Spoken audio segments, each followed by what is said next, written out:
하나님의 축복이 여러분과 여러분의 가정에 넘치기를 주님의 이름으로 축원합니다. 여섯 번째, 하나님 나라를 계시하는 마태복음의 몇 가지 특징들이 있습니다. 첫째, 왕이신 주님이 땅을 관할하고 통치하신다. 1장이 되겠습니다. 왕의 혈통을 따라 오셨다는 거죠. 우리는 옛날 성골, 진골 많이 따졌습니다. 왕이 되려면 성골 출신이 되고 진골이 되려면 뭐 어떤 문제가 있고 뭐 신라 쪽에 상당히 그런 것을 많이 따졌습니다. 족보입니다. 이스라엘도 왕이 되려면 족보가 있어야 됩니다. 아버지가 왕이 되어야 합니다. 그래서 예수님이 왕으로 오셨다는 것을 강조하기 위해서 1장에서 왕의 족보를 얘기하고 있습니다. 마지막 아담으로 오셔서 죄의 문제를 해결해 주시고 임마누엘 하셔서 하나님 나라를 건설케 하십니다. 자, 하늘과 땅의 모든 권세를 내게 주셨다고 했을 때 하늘과 땅의 모든 권세라는 말은 죄, 사망 권세, 심판, 저주, 마귀의 문제를 이길 수 있는 능력을 말합니다. 왕이 오심을 위하여 문제 있는 여자들을 사용하셨습니다. 이 여자들은 구속사를 위해 준비된 사람들이었습니다.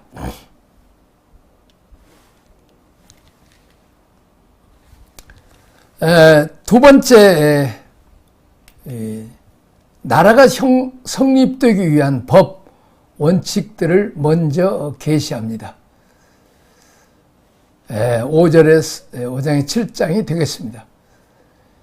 하나님의 왕국을 세우기 위해서는 5장에서 왕국을 책임질 사람들의 마음의 구조를 먼저 세우십니다.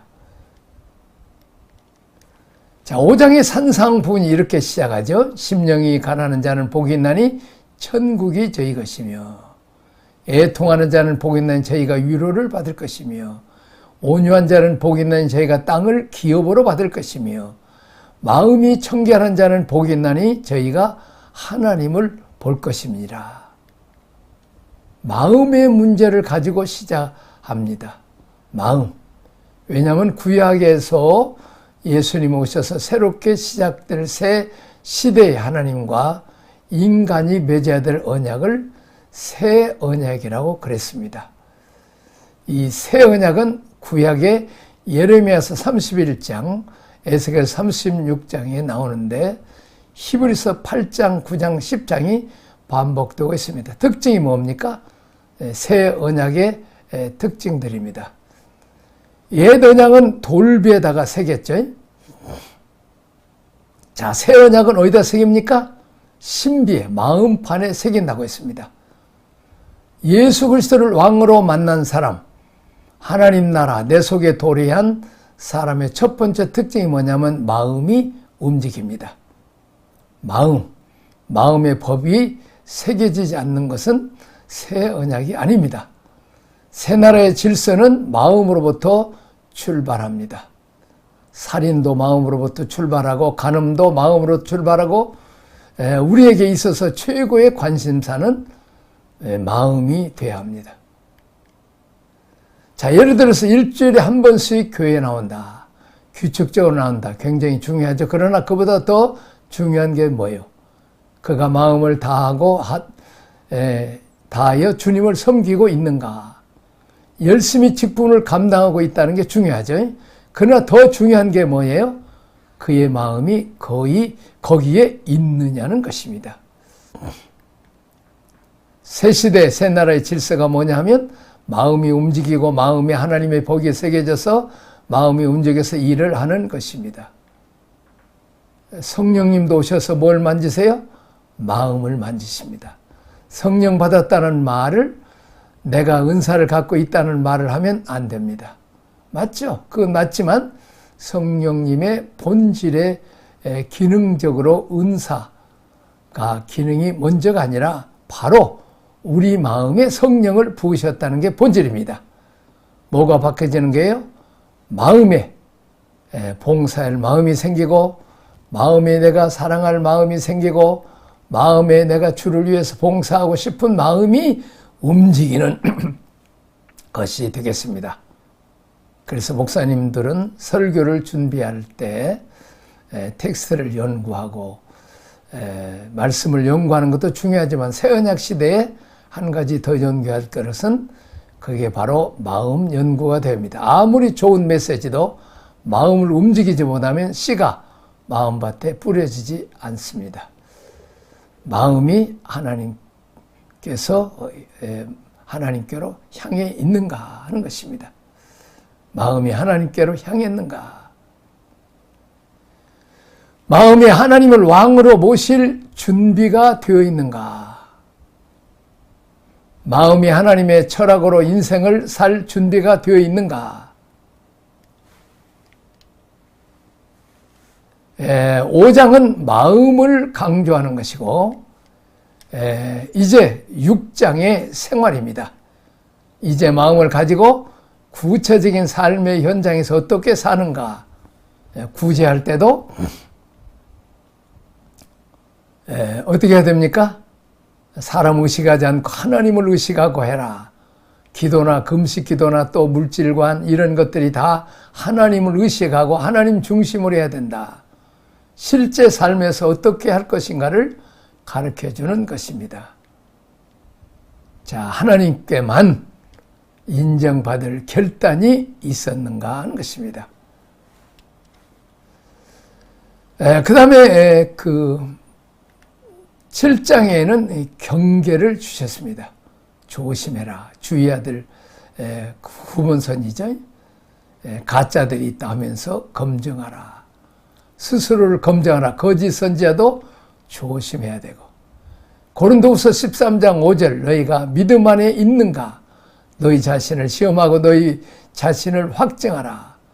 예수 그리스도 너희 안에 계신 줄 너희가 스스로 알지 못하느냐? 그렇지 않으면 너희가 버림받은 자니라. 자기를 점검하라는 것입니다.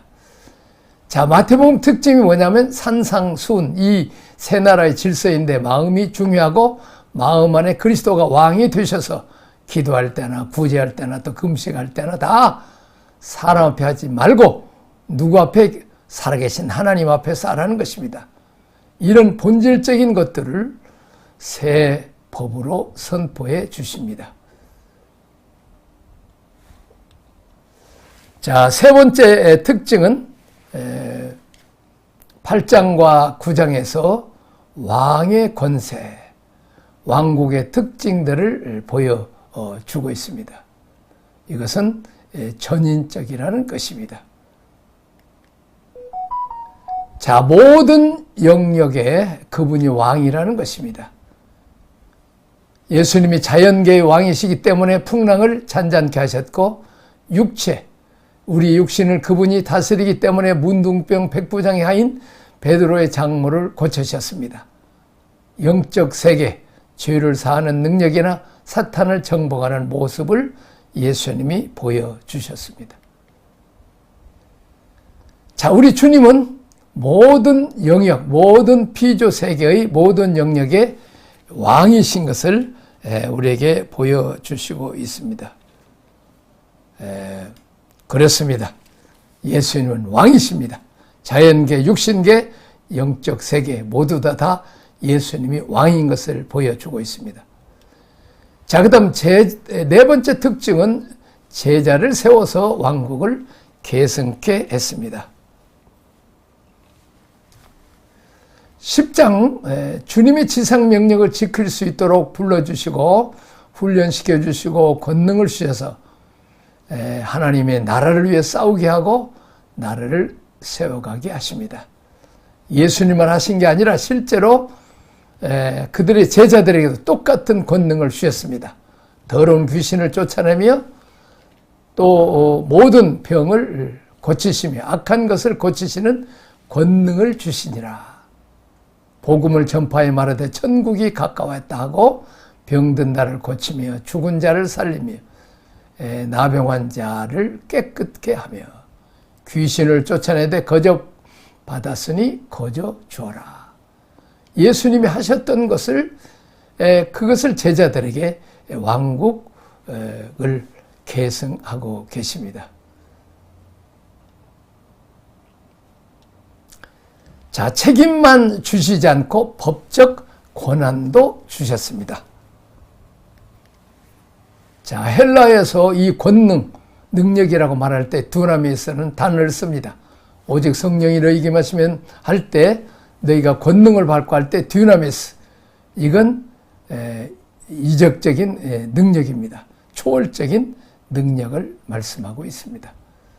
그러나 지금 마태복음 10장에서 제자들에게 권능을 주셨다고 할 때 엑수시아라는 단어였습니다. 그것은 법적, 사법적 권리를 말합니다. 예를 들어서 간단하게 설명은 이런 거죠. 제가 경찰 제복을 입고 있어요.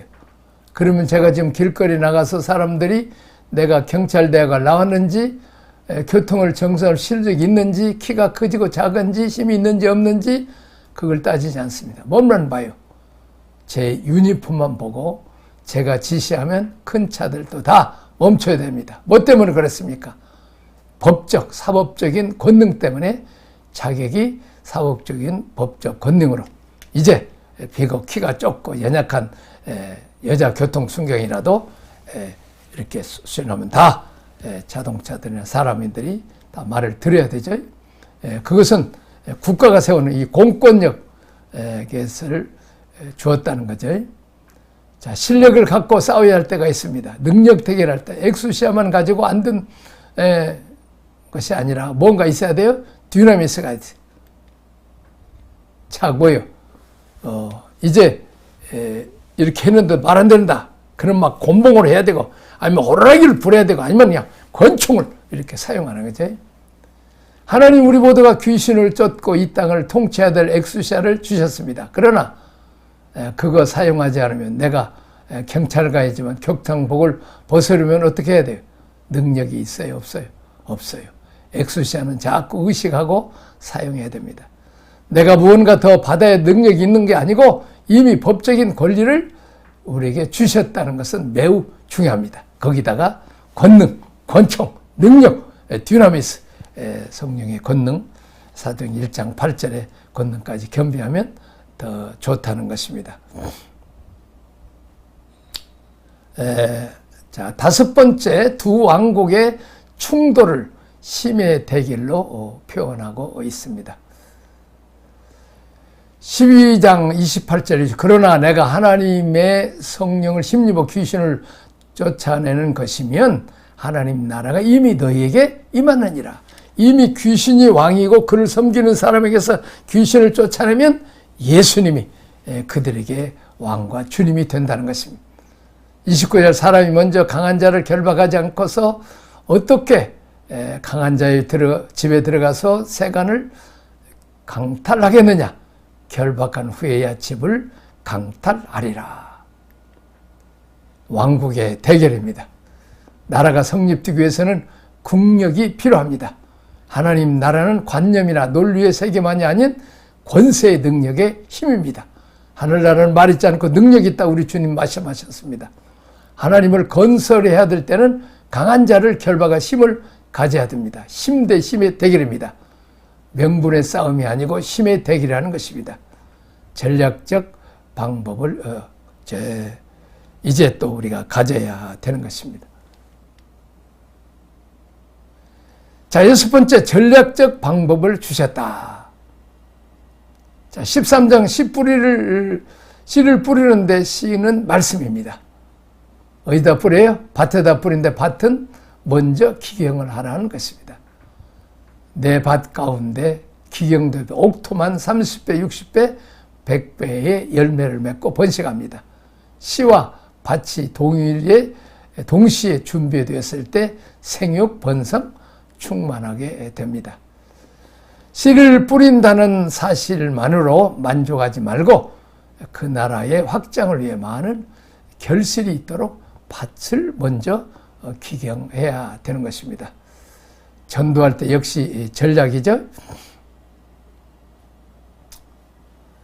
가서 예수를 믿읍시다 하면 안 믿고 안 믿죠.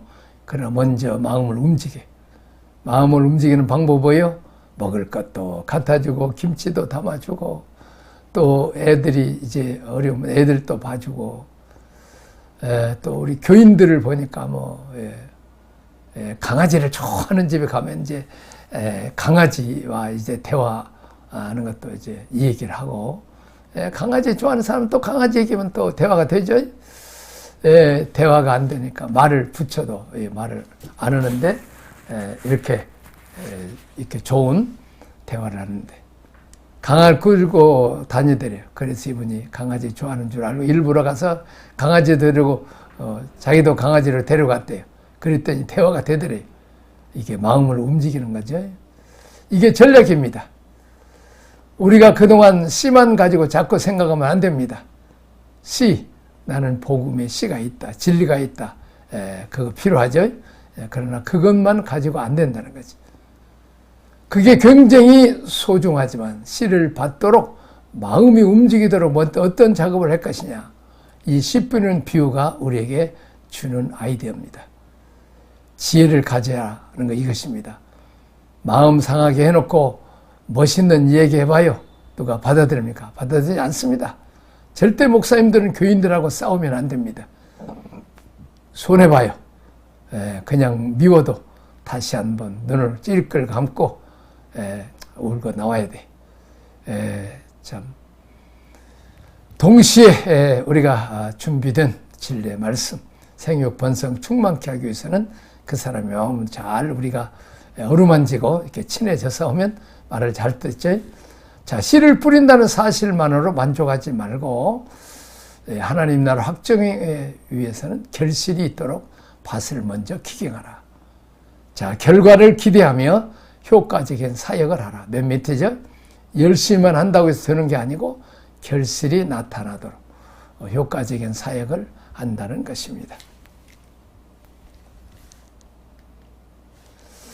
자, 그 다음에 이제 일곱 번째, 신앙 고백 후에 교회를 세웠다. 예수가 하나님의 아들이고 그리스도이심을 고백하는 신앙의 교회를 세우겠다. 그렇게 말씀하시죠. 죄와 음부의 권세는 하나님의 자녀들에게서 생명을 빼앗아 갔고 정복과 다스림을 받은 이 왕권을 빼앗아 가서 우리가 다 타락했죠. 구원은 천당만을 주는 것이 아닌 하나님의 아들의 생명을 우리에게 주시고 이제 삶의 현장에서 하나님의 통치를 구현할 수 있는 능력, 권세를 주신다는 거죠. 씨와 통치권을 같이 선십과 킹십이죠. 씨와 통치권, 이제 선십과 킹십의 기초 위에 교회가 서진다. 자, 요한일서 5장 1절부터 8절을 증거하는 이가 셋이다. 그랬죠. 세상을 이기는 믿음을 가졌다는 증거. 5절, 예수께서 하나님의 아들이심을 믿는 이는 이제 자가 아니면 세상을 이기는 자가 누구냐? 이는 물과 피로 임하신 이신이 곧 예수 그리스도시라.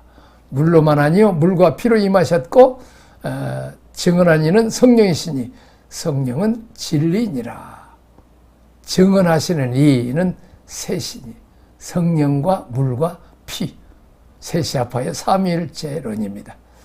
세상을 이기는 믿음, 요한일서 5장 1절에서 예수가 누구냐? 그리스도다. 요한일서 5장 5절에 예수가 누구냐? 예수가 하나님의 아들이다. 씨와 통치죠. 예수님이 하나님의 아들이고 예수님이 그리스도다. 이것은 누구의 신앙 고백입니까? 베드로의 신앙 고백입니다. 이 두 가지, 예수님이 하나님의 아들이고 예수님과 그리스도라는 사실을 믿는 사람들은 세 가지 증거를 갖고 있어요. 성령과 물과 피입니다. 피는 출애굽기 12장, 물은 13장부터 18장까지 홍해, 광야, 성령입니다. 19장부터 40장까지 신에 사는 성막입니다. 세 가지죠. 피와 물과 성령입니다. 요한일서에서 성령과 물과 피는 세상을 이길 수 있는 믿음을 가졌다는 증거가 셋이 되겠습니다. 내 안에 이미 세 가지 경험이 있었다는 거죠. 우리가 신앙 점검이 뭐예요?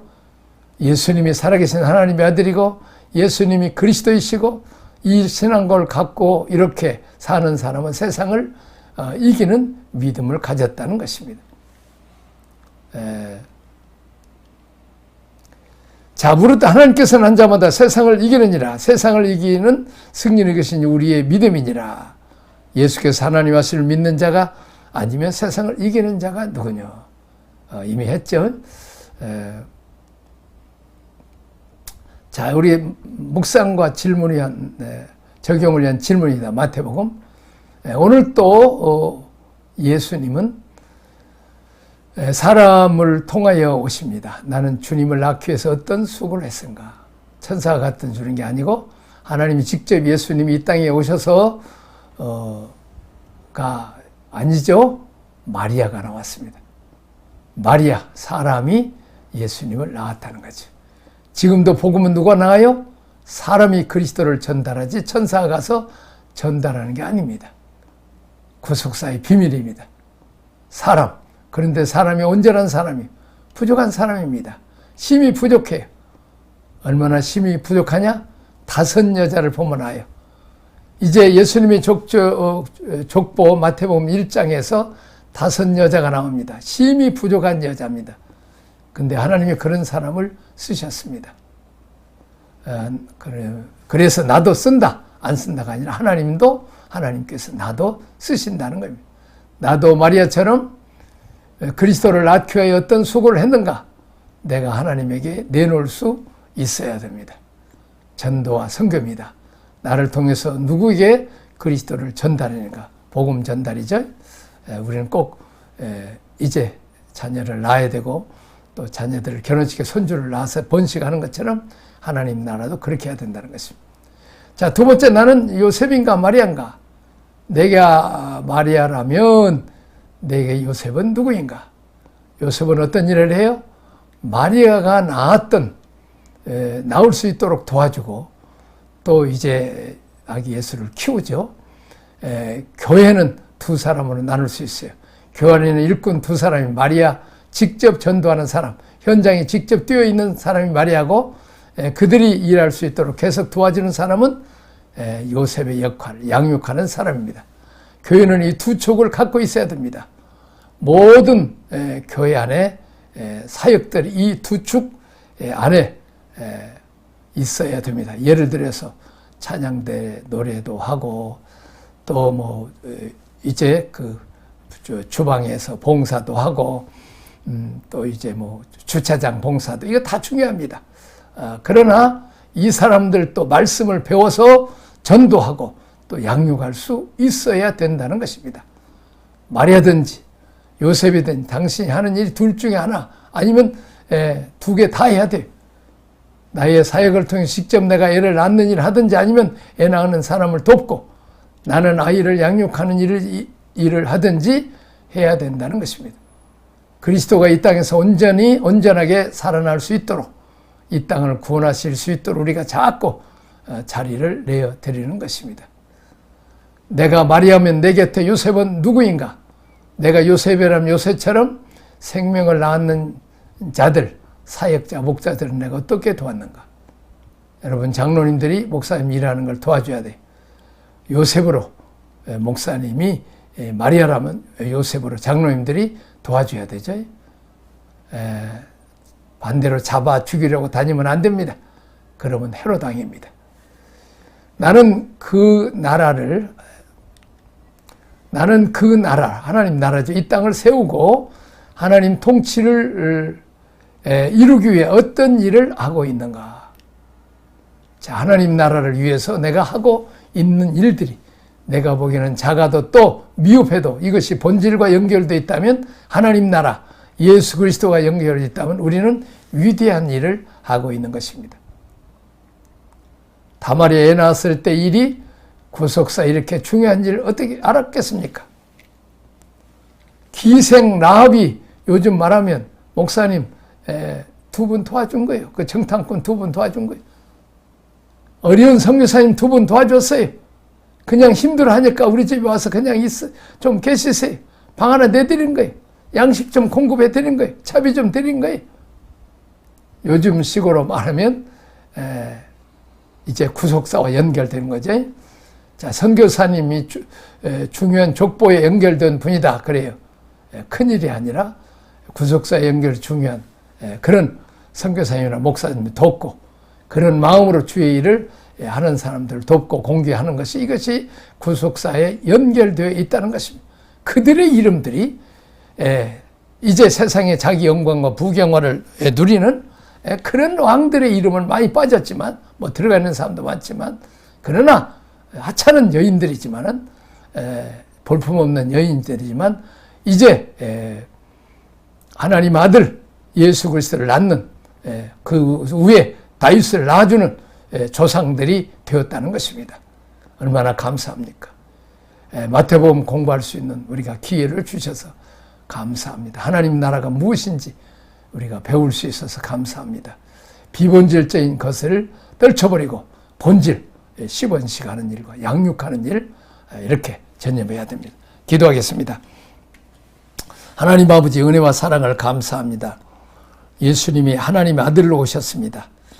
아들은 하나님의 씨를 가지고 이 땅에 오셔서 예수님을 믿고 영접하면 이제 하나님의 씨가 예수님을 통해서 내 안에 들어오므로 내가 마귀의 자식에서 하나님의 아들, 딸이 되는 만왕여왕 만주의 주의 아들, 자녀가 되는 권세를 받고 또 예수님이 그리스도로 오셔서 통치권, 양육입니다.